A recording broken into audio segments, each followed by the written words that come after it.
vejo meus defeitos, vejo quão distante estou do ideal, quão dessemelhante sou do Pai. Levo minhas cargas, levo minhas dores, minhas cicatrizes mostram bem o quanto me feri, me machuquei. Mas Deus, com seu amor me ergueu, com amor me acolheu e de beijos me cobriu. Porque o que Deus vê em mim é a beleza de Jesus, é a pureza que Ele tem, é a bondade que dele vem. Porque o que Deus vê em mim não é o que de fato sou, mas é o que a cruz provou, que posso ser naquele que me comprou. Eu saio para a vida, pras batalhas dos meus dias, e o desafio é ser como Ele foi, só depender de Deus e ver o amor. Peço todo dia que Ele seja o guia, ponha seu Espírito em mim, me torne habilitado pra servir. E Deus, com seu amor me ouviu, sua graça me envolveu e de beijos me cobriu.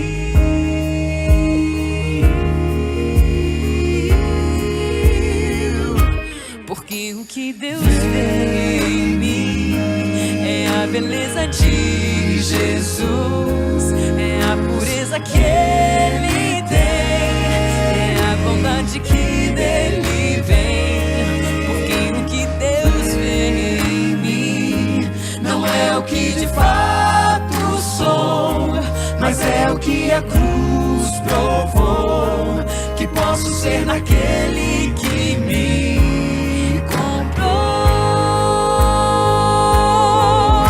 E é nele que eu sigo em frente, e pensando nele eu escolho a vida.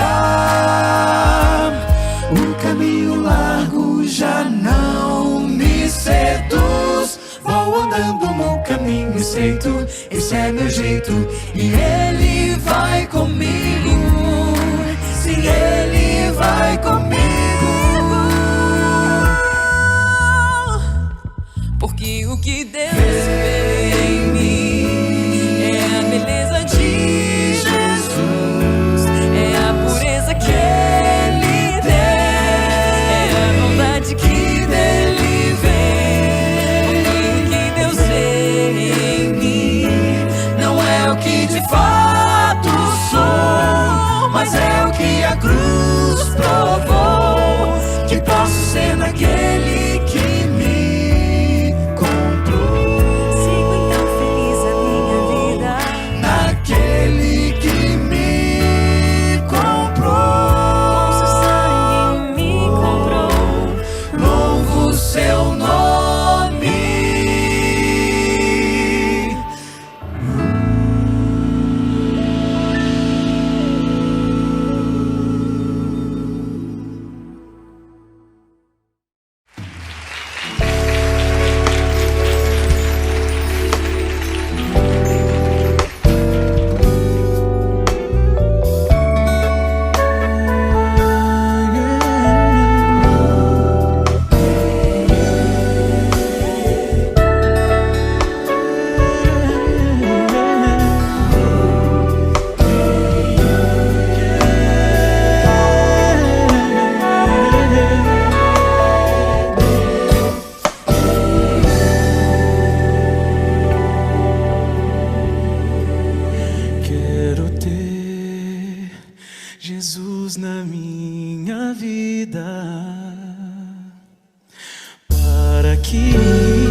meus atos sejam puros. Quero ter o amor que vem de Cristo a guiar meus passos inseguros. Só Jesus mostrou com sua vida que Ele tem poder e amor pra dar. Nosso ser depende da sua graça. Com Jesus vivemos para amar. Sem Jesus, meu pobre coração viverá confuso e infiel. Com Jesus a vida é uma canção. Vivo aqui o amor que vem do céu.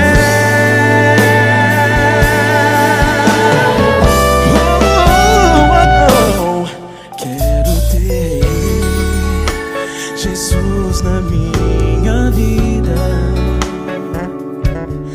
como Pai, guiando os meus passos. Quero a paz que vem da liberdade, que eu encontro apenas em seus braços. Só Jesus mostrou com sua vida que Ele tem poder e amor pra dar. Nosso ser depende da sua graça. Com Jesus vivemos para amar. Nosso ser depende da sua graça. Com Jesus vivemos para amar. Nosso ser depende da sua graça. Com Jesus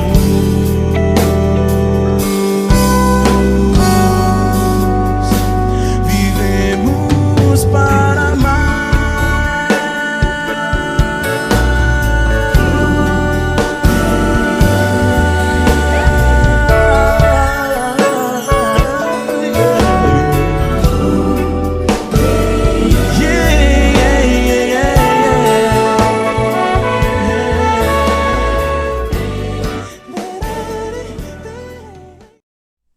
Muito boa noite, meus amados irmãos. Sejam bem-vindos a mais um culto de oração e doutrina da Palavra do Senhor. Agradeço a Deus a participação de cada um dos irmãos que se disponibiliza, reserva esse horário para falar com o Senhor, para compartilharmos juntos da Palavra do Senhor e orarmos como corpo de Cristo. Agradeço aos amigos que nos visitam pelo Facebook, e desde já nós suplicamos ao Senhor que Ele derrame toda sorte de bênçãos espirituais sobre a vida de cada um de vocês. Quero convidar os irmãos agora para ler uma porção da Palavra de Deus e orar, agradecendo a Deus por esta oportunidade e apresentando no altar do Senhor alguns pedidos. A palavra que eu gostaria de compartilhar com os irmãos hoje, ela encontra-se no Evangelho segundo Lucas, no capítulo 18, a partir do versículo 9. É uma parábola muito conhecida já dos irmãos, que os irmãos certamente vão lembrar, a parábola do fariseu e do publicano. Os dois foram orar no templo, e aí Jesus desenrola uma ideia sobre a soberba e sobre a humildade. Eu gostaria que os irmãos atentassem para a mensagem de hoje, para que nós possamos crescer e nos edificar como igreja. Amém? Vamos ler a palavra, em seguida nós faremos então uma oração agradecendo a Deus. Lucas capítulo 18, do versículo 9 em diante, nos diz assim: E disse também esta parábola a uns que confiavam em si mesmo, crendo que eram justos e desprezavam os outros. 2 homens subiram ao templo a orar, um fariseu e outro publicano. O fariseu, estando de pé, orava consigo desta maneira: Ó Deus, graças te dou porque não sou como os demais homens, roubadores, injustos e adúlteros, nem ainda como este publicano. Jejuo 2 vezes na semana e dou o dízimos de tudo quanto possuo. O publicano, porém, estando de pé de longe, nem ainda queria levantar o rosto, os olhos ao céu, mas batia no peito, dizendo: Ó Deus, tem misericórdia de mim, pecador. Digo-vos que este desceu justificado para a sua casa, e não aquele. Porque qualquer que a si mesmo se exaltar, será humilhado, e qualquer que a si mesmo se humilha, será exaltado. Vamos orar. Pai de amor, nós te agradecemos, Senhor Deus, pela leitura da tua palavra. Te suplicamos, Deus bendito, que tu possas desde já, através do teu Santo Espírito, nos proporcionar, Senhor Deus, entendimento, sabedoria, vinda dos altos céus, para que possamos compreender a tua palavra, sermos praticantes, não somente ouvintes. Pai de amor, nós te agradecemos, ó Pai, por este momento que o Senhor concede à sua igreja, de juntos como corpo de Cristo podermos estar cultuando a Ti, cantando louvores à Tua majestade e aprendendo um pouco mais das Tuas palavras.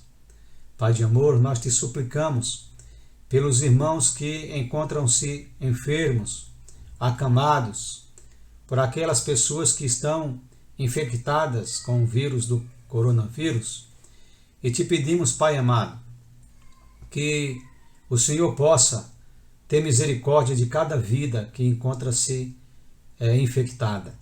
Que a tua graça, a tua misericórdia, o teu amor possa cair sobre a vida de cada um e dar a cada um, Senhor Deus, o pleno restabelecimento da sua saúde.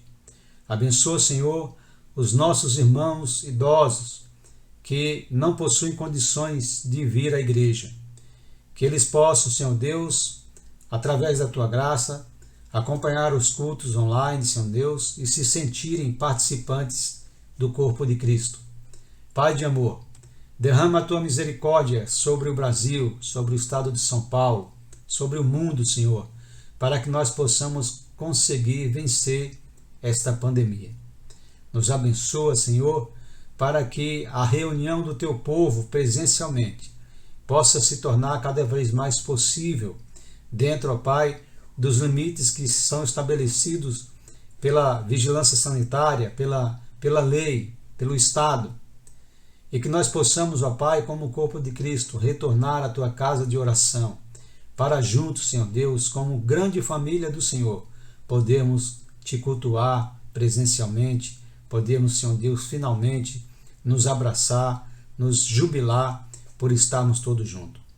Pai de amor, abençoa, Senhor Deus, nós te suplicamos os nossos irmãos que trabalham na linha de frente no combate ao Covid-19, os nossos irmãos da segurança, os nossos irmãos da educação, os nossos irmãos da saúde, que todos eles, Pai bendito, possam ter a tua proteção, Senhor Deus, possam, Senhor Deus, estar livres, Senhor Deus, de contágio.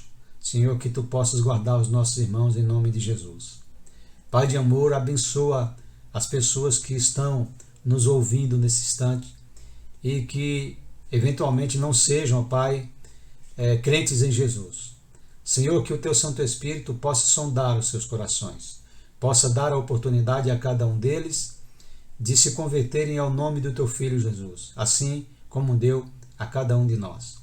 Que todos juntos, Senhor Deus, possamos dobrar os nossos joelhos, levantar os nossos olhos ao céu e proclamar que só em Jesus Cristo há salvação. Pai de amor, abençoa a explanação da Tua palavra, para que nós possamos, Senhor Deus, crescermos como igreja. Que eu seja tão somente um instrumento da Tua palavra e que nada que possa, Senhor Deus, ser falado possa ser contaminado pelo meu ego. Que tudo, Senhor Deus, possa sair, possa ser fruto do Teu Santo Espírito. É o que nós te suplicamos, desde já agradecidos, no nome santo de Jesus. Amém. Antes de nós falarmos sobre esta parábola que o Senhor Jesus nos ensinou, que Ele entregou aos discípulos naquela ocasião, eu queria dizer aos irmãos que esse culto está sendo gravado dessa forma, porque existe um decreto, os irmãos sabem, né? Uma restrição de horário, de que não pode haver circulação de pessoas após as 20. Então nós não podemos gravar o culto às 20 horas na igreja, porque aí estaríamos desobedecendo a essa restrição, tá bom? Por enquanto, nós estaremos gravando as mensagens, enviando ao nosso irmão Eduardo. Ele vai fazer o trabalho de edição e passar a transmitir na quarta-feira às 20 horas para os irmãos, ok? Nós contamos com a colaboração dos irmãos, sabemos que os irmãos entendem essa situação difícil que nós estamos vivendo e eu tenho convicção, irmãos, tenho certeza que logo mais nós estaremos aí todos juntos no culto de quarta-feira, tomando aquele café gostoso depois do culto, compartilhando a mensagem do Senhor, as nossas orações, os nossos pedidos, os nossos agradecimentos, louvando juntos como família de Deus. Amém? Vamos então ao texto que nós lemos. Lucas capítulo 18, a partir do versículo 9 até o versículo 14, o Senhor Jesus, para ensinar sobre a soberba, ele apresenta dois estereótipos daquela época distintas, duas pessoas com estereótipos distintos, um fariseu e um publicano. Os irmãos já sabem muito bem sobre isso, mas é possível que as pessoas que nos visitem não conheçam, que os fariseus eram homens letrados na lei, eram todos sacerdotes, e o sacerdócio em Israel exigia uma vida inteira de dedicação religiosa. Então esses homens, já na sua adolescência, se dedicavam religiosamente ao sacerdócio e doavam toda a sua vida adulta para a composição do que se chamava de sinédrio. O sinédrio era um tribunal judaico composto por 70 homens, dos quais um terço eram de fariseus, outro de saduceus e outro de anciãos, os homens mais velhos da casa de Judá. E essa composição do sinédrio refletia diretamente no templo. O templo de Jerusalém, ele era administrado pelos fariseus. Os fariseus mandavam e desmandavam dentro do templo. Cabia a eles a administração religiosa do templo. E isso era tão vívido na vida dos fariseus que eles não cuidavam apenas da administração religiosa. Havia uma grande confusão, uma mistura entre a política e a religião dentro do templo, porque os mesmos fariseus que administravam os templos, que ofereciam sacrifício pelo pecado do povo, eram os mesmos fariseus que julgavam no sinédrio, que exerciam um poder político sobre o povo de Israel. Esses fariseus também administravam a vida financeira do templo. Eram eles quem administravam os dízimos as ofertas entregues pelo povo no templo. Então os irmãos percebem que os fariseus tinham sob a sua responsabilidade uma administração financeira, uma administração religiosa e uma administração política. Não é à toa que os fariseus se achavam pessoas acima de qualquer suspeita e melhores do que qualquer mortal. Isso acontecia porque todos nós, de forma muito natural, digo natural, advinda da carne, né? Todos nós, quando temos uma responsabilidade, quando somos incumbidos de poder, temos a tendência de nos sentir melhor do que as outras pessoas, principalmente melhor do que aqueles que são subalternos à nossa autoridade.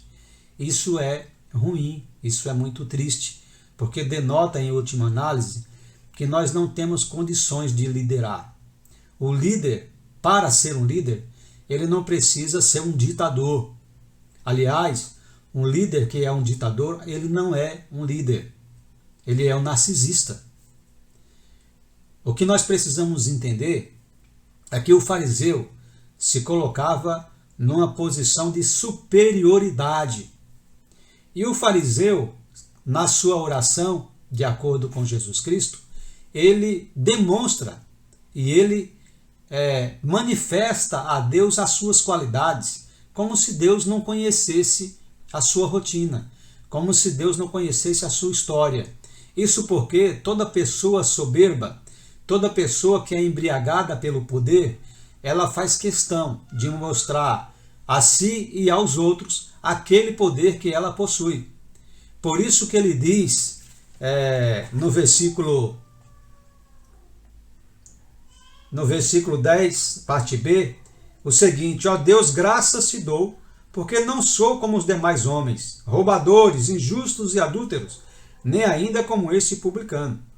Jejuo 2 vezes na semana e dou dízimos de tudo quanto possuo, como se o Senhor Deus não soubesse e não conhecesse aquilo que o fariseu fazia.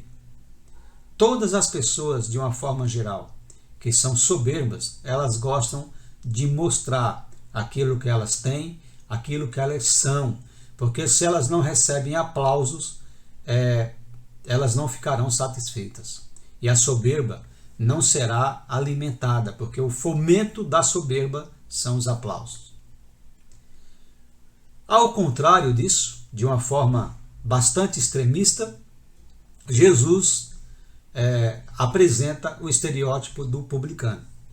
O publicano, como os irmãos já conhecem, era um judeu que, versado, obviamente, em matemática, que era convocado pelo Império Romano para ser fiscal dos impostos. Era ele que coletava os impostos dos judeus para entregar para os romanos. Isso causava uma situação muito desconfortável do publicano para com o povo de Israel. O povo de Israel consideravam os publicanos roubadores, ladrões, traidores do povo de Israel, como se o publicano tivesse a opção de não ser. Naquela época, dizer não ao Império Romano era cavar a sua própria sepultura. E o povo de Israel não poderia perder de vista, coisa que eles não consideravam, que eles foram conquistados pelo Império Romano. Eles tinham apenas a liberdade de cultuar, a liberdade religiosa, mas os seus direitos civis, todos os seus direitos, inclusive os tributários, eles eram dirigidos, regrados e fiscalizados pelo Império Romano. Então, o povo de Israel, obviamente, não tinha a tendência e não conseguia enxergar os problemas que o homem que era publicano tinha, um homem de Israel tinha em ser publicano. Ele não poderia dizer não ao Império Romano, porque ele poderia ser morto, e ele também era mal visto diante do seu próprio povo, que o considerava como traidor, como ladrão, como um homem desonesto por coletar impostos e entregar para os romanos. A atitude do publicano, segundo o que nos conta Jesus nesta passagem, era uma atitude não somente de humildade, mas era uma atitude de verdadeiro desespero diante de Deus. Ele nem se aproximava do mesmo local que o sacerdote estava, obviamente, dentro do templo. Ele ficava ao longe, segundo Jesus, e pedia misericórdia ao Senhor, porque não era digno de estar ali. É claro que o publicano sabia dos problemas que causava, mesmo sem a intenção, ao povo de Israel. Não era em vão que ele se sentisse, nem era à toa que ele se sentisse um ladrão, como era imputado pelos seus próprios irmãos. Um traidor, como era acusado pelo povo de Israel. Não é fácil viver sobre as acusações das pessoas, principalmente quando essas acusações elas são injustas, elas não são baseadas na justiça. É muito difícil. Então o publicano sentia-se um homem miserável, sentia-se um homem pecador. E o texto sequer menciona que um sabia das razões do outro. O que Jesus quer mostrar nesse sentido, nesta parábola, é o nosso comportamento quando vamos para a casa do Senhor. O nosso comportamento no dia a dia. Quem eu sou diante da sociedade? Quem eu sou diante da comunidade religiosa? Quem eu sou dentro da igreja de Cristo? Eu sou aquela pessoa soberba que me exalto ao ponto de ficar mostrando aos homens aquilo que eu tenho e aquilo que eu sou para ser aplaudido, ou eu me coloco diante de Deus como uma pessoa humilde, miserável, que não é merecedora das bênçãos que recebemos, da salvação que o Senhor nos deu. Devemos então colocar esses dois estereótipos na nossa frente, como se fosse um espelho, e nos identificar com um deles. Eu sou um fariseu ou eu sou um publicano? E muitas vezes nós nos pegamos na pessoa, sendo e exercendo a pessoa do fariseu. Porque não é fácil nos desprendermos de soberba, ainda que isso não seja manifestamente falado, manifestamente dito, mas às vezes as nossas reações mostram aquilo que nós somos. Jesus explica essa situação da nossa tendência carnal de sermos soberbos, quando ele ensina em Mateus, no capítulo 5, versículo 20, e ele diz aos discípulos: se a vossa justiça não exceder a dos escribas e fariseus, de modo nenhum entrareis no reino dos céus. O que é que Jesus quis dizer com a nossa justiça exceder a dos escribas e fariseus? Ambos eram doutores da lei. Os fariseus combinavam as funções religiosas com as funções políticas. Os saduceus, os escribas, eram homens que copiavam a Bíblia quando ela já estava se desgastando para um papiro novo, para um pergaminho novo. Mas também eram homens letrados dentro da palavra, conheciam muito bem a palavra. E também, assim como os fariseus, se sentiam melhor do que as outras pessoas. O que Jesus quer nos ensinar nesta parábola é que nós devemos ser humildes e entender que tudo que nós já tivemos, tudo que nós temos e tudo que nós viermos a ter, tudo depende dele. Nada é da nossa própria mão. Porque eu não tenho casa se o Senhor não der. Eu não tenho um carro se o Senhor não permitir. Eu não tenho um trabalho se o Senhor não quiser que eu tenha. Eu não tenho sequer saúde se o Senhor não permitir que eu tenha.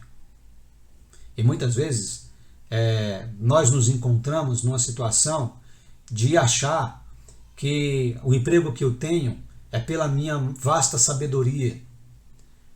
Nós temos a tendência de achar que aquilo que nós construímos é apenas e tão somente fruto do nosso trabalho. Nós temos a tendência de achar que aquele irmãozinho que é mais humilde, ele é inferior a nós, porque eles não têm aquilo que nós temos. Nós temos a infeliz tendência de nos acharmos melhores do que as outras pessoas, muitas vezes porque nós temos um nível de educação maior do que elas. Isso é muito triste para o corpo de Cristo. Não é à toa que Paulo ensina a sua primeira carta aos Coríntios, no capítulo 11, versículo 27, nos ensinando que nós devemos saber discernir o corpo. Esse discernir o corpo é ter a convicção, a ideia, a sabedoria de que o nosso irmão, mesmo que ele não tenha tido as mesmas oportunidades que eu tenho, o nosso irmão é tão importante quanto eu. Nós somos filhos do mesmo Pai.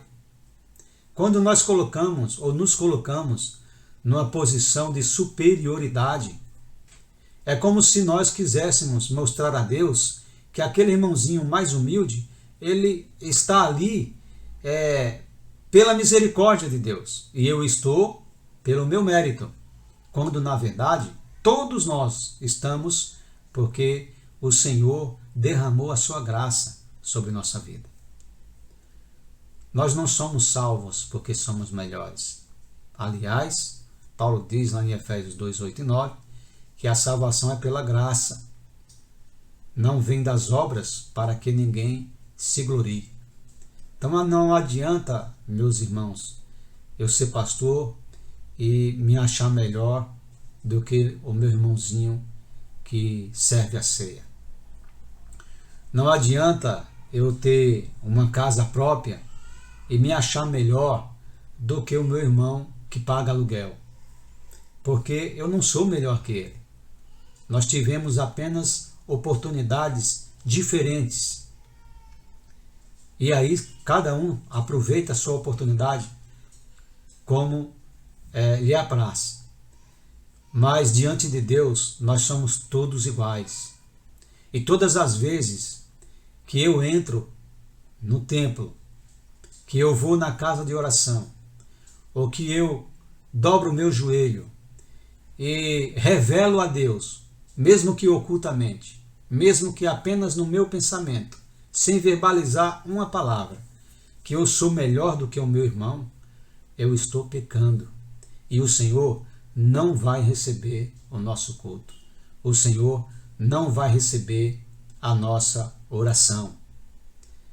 O Senhor falou a Isaías, no capítulo 59, versículo 2, parte B, que os nossos pecados encobrem o rosto do Senhor e os seus ouvidos para que ele não nos ouça.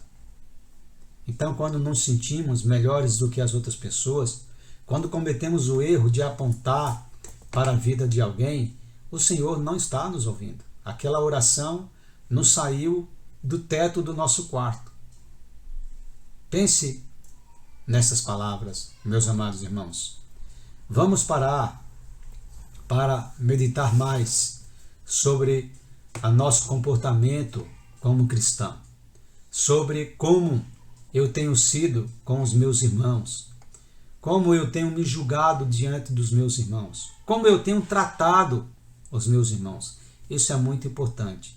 E muitas vezes nós magoamos os irmãos por nos portar como se fôssemos melhores do que eles. E nós não somos melhores que ninguém. Aí está, então, a parábola do fariseu e do publicano e o grande ensinamento de Jesus, de que aquele que se exaltar será humilhado e aquele que se humilhar será exaltado. Que Deus possa abençoar a vida de cada um dos irmãos, possa nos conceder sabedoria, humildade acima de tudo, para que nós possamos caminhar na vida cristã de uma forma digna, de uma forma que seja motivo de imitação pelas outras pessoas, de uma forma que seja levantado o nosso bom testemunho e não nos seja imputado nenhum tipo de arrogância. Ok, meus irmãos? Deus os abençoe. Nós vamos orar, encerrando a mensagem, e vamos voltar a palavra aí para o nosso irmão Eduardo, que nos trará um louvor. Oremos. Pai de amor, muito obrigado, Senhor Deus, pela leitura da Tua palavra, pela mensagem entregue pelo Teu Santo Espírito aos nossos corações.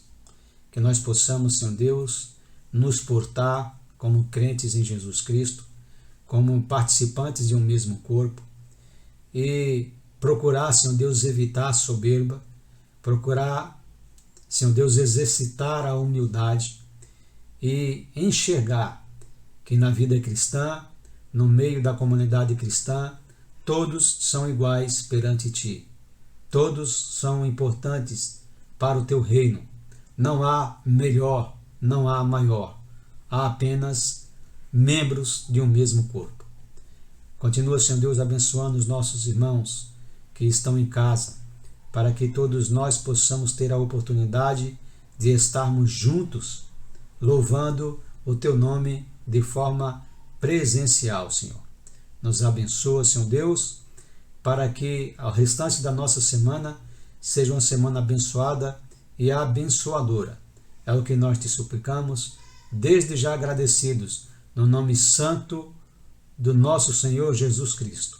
Amém, amém e amém. Uma boa noite, meus irmãos, que Deus possa abençoar a vida de cada um de vocês. Ok? Um abraço.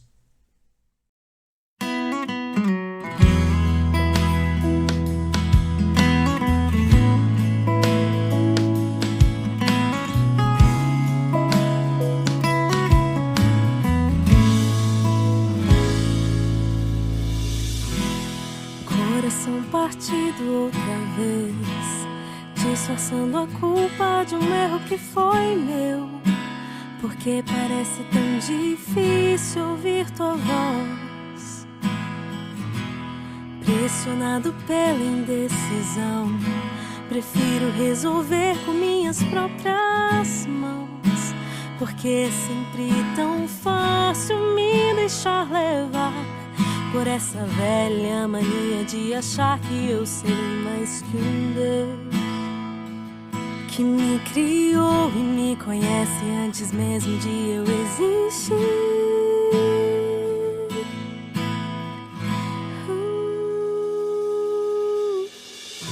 O que queres que eu seja, ó Pai? Que eu venha ser pra Tua glória e nada mais sem Ti eu não sou nada. Vale menos que a sujeira debaixo dos meus pés. Modifique todo meu pensar, limpa essa bagunça que eu me tornei com meu pecar. Faz da minha vida um lindo sonho que o Senhor guardou pra mim. Eu quero aquela paz que só cumprir a Tua vontade pode dar.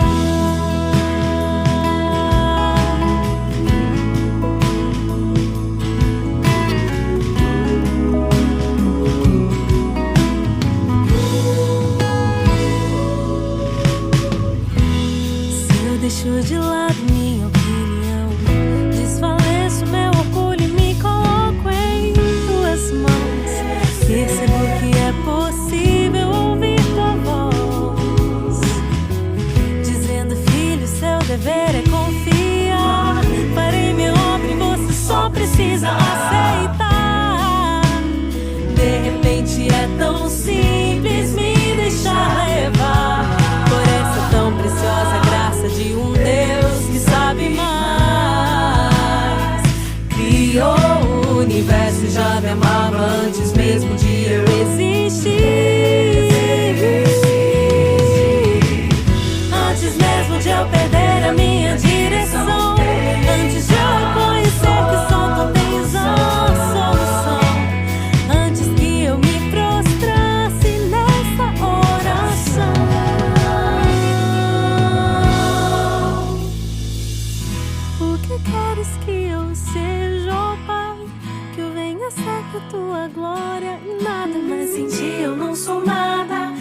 meus